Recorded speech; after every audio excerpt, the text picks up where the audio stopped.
Then push the turtle, huh? So kids, this is what we call the olive ridley sea turtle. Okay? They live up to 100 years old. That's quite old, huh? And by the age of 50, they grow as big as, actually bigger than him and wider than him. As young as 25, they grow that big. Okay? Once we give you your turtle, I want you to open your palm. Don't squeeze the turtle. Don't hold its head. Just open palm and slowly lay it to the ground like that.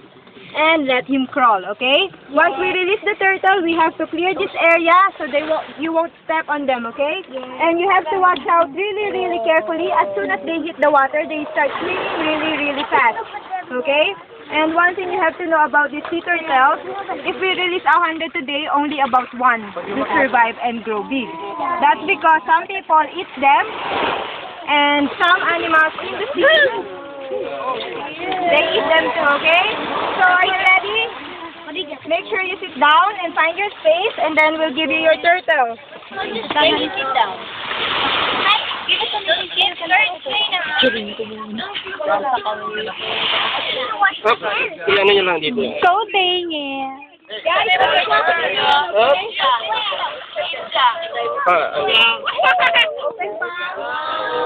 Up.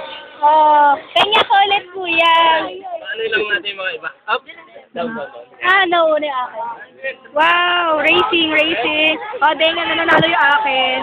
My turtle is winning. No. Una akin. Oops, una akin. Wee! Mine is winning. Oh, nauna akin. Yee! Go, turtle! Woo! Where's your stuff? That's mine. Go, my turtle. Okay, my turtle is winning. Oh, nananalo yung akin. Daniel is winning. Daniel? Bakit ikaw kumuha? My turtle is winning. Kuya Tingya. Look at your Go, Alden!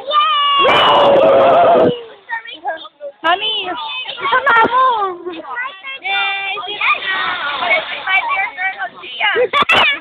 Ay, I'm sorry. Wow, look at that.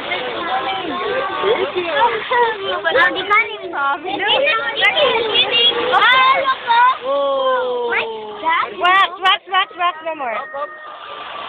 Stay lang yan. Just sit down, honey. Sit down. One more. One more, huh? Yeah.